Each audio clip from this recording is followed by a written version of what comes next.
Good morning everyone, my name is Michelle, hope you're doing well. Welcome to another video. It is Tuesday morning, shaping up to be a very nice day. So I want to get straight into this one, and yep, I'm going to talk about Jodisue again. Not the drama though, not the drama, not interested in whatever she's saying about this YouTuber or that YouTuber. I want to clarify some things. Let's work out exactly what Jodisue knows, and let's compare that to what the other neighbours have said. Maybe we can put together some kind of timeline based on what the neighbours have said. The most discussed thing that Jodisue said is the scream, which she said occurred between 4:30 and 4:42. Now, she only came out with this in September when she made her series of 16 videos, you know, for the public, for public consumption. She talked all about Jackie Dobbs, she talked all about property problems, and somewhere towards the end of all of that, she talked about the scream. So, somewhere between 4:30 and 4:42, the children and I were sitting there being pretty loud, laughing, carrying on. I mean, and when I say loud, we're pretty loud. However, the cabin was quiet, TV running, no air, no fans. And this scream happens. But she'd been talking on her Facebook since day one. She's talked about the search going on, the road being blocked off, lots of things. You know, that's how quick it can happen to anybody. I guess even to us. In the middle of fucking nowhere. Where you just don't snatch a fucking kid, or where a kid just goes missing. It's not normal. So, and like I said, I'm not saying that's what happened, because I don't know. But we've not found her yet, so, you know, you gotta start thinking road picture. But yet, she didn't mention the scream until September. Interesting, but we know that she told Candus about the scream early on, because some audio that was sent to Crazy Crime Chick on the 20th of June talked about the scream. This is Candus talking about the scream.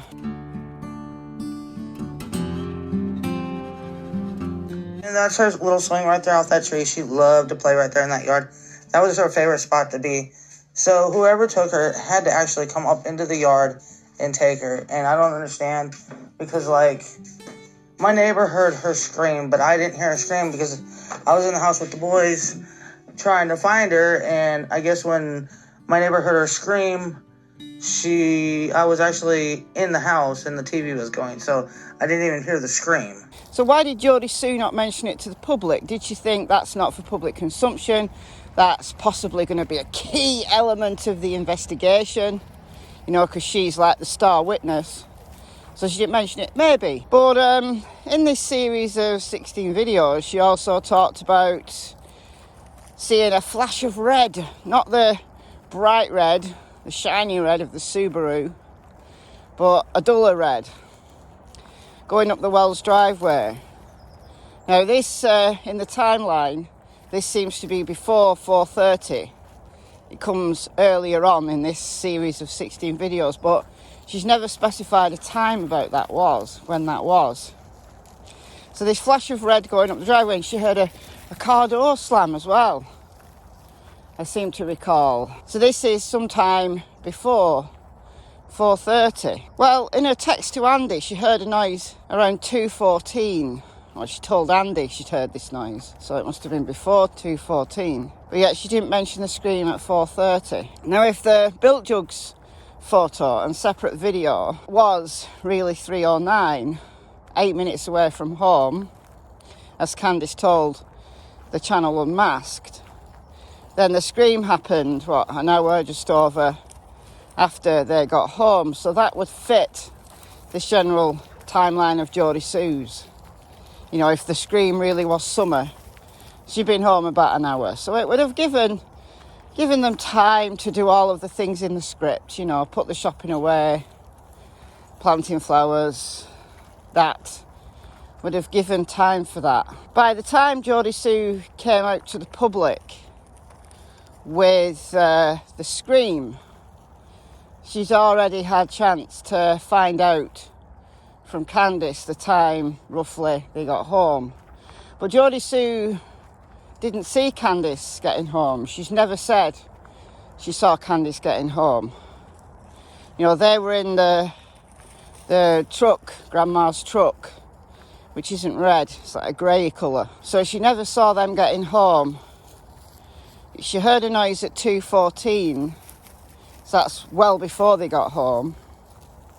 She's hyper-vigilant, but yet didn't see Candus getting home, or did she? Maybe she's just never mentioned it. But what else was going on Ben Hill Road? Well, much later, she said, she remembers that she heard, didn't see, but she was getting ready about 5:30. Because Andy was due to finish work, but then he said he was going to be late. And she heard a vehicle that she labelled as the Suburban, but then changed it, going up the driveway at 5:30. So was this to fit in with this, general conception that Candus left the hill twice? Because that was being discussed on YouTube.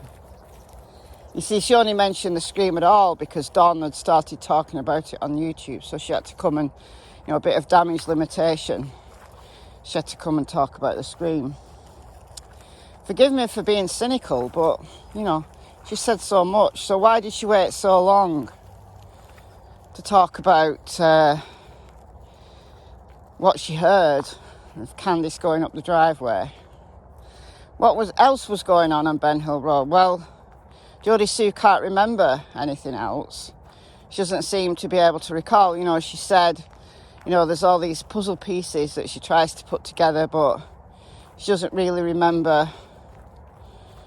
All right, so maybe she just wasn't quite as vigilant as she said she was. Even the most vigilant person, perhaps, just getting on with their life, sitting in their cabin, isn't going to notice everything.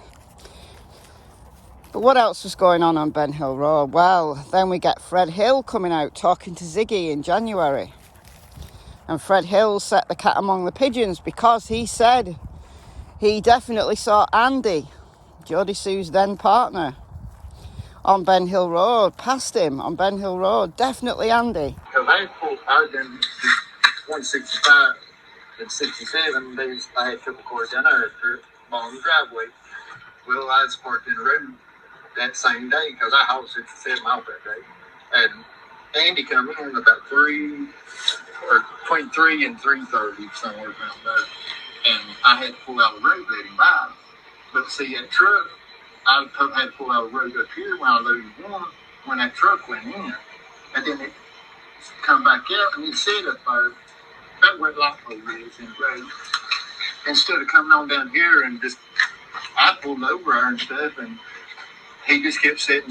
So I backed up and went down here and turned at this steep curve and went on down to 167 to load that other vehicle. And that truck didn't come out for a long time. Clarified it again when he talked to Ziggy just recently. Definitely Andy, 100% sure, he said, that it was Andy, between 3 and 3:30. Well, this is around the time that Candus got home, and he sat on Ben Hill Road for ages. Jodisue said, no, it can't possibly. That's wrong. Andy, when he came out, he said, no, that was a different day. Fred's remembering the event, but he's not got the right day. What else was there? Well, Fred said he saw Candus between 4 and 4:30. Or someone saw Candus on Fred's driveway. Fred talked about this. Between 4 and 4:30.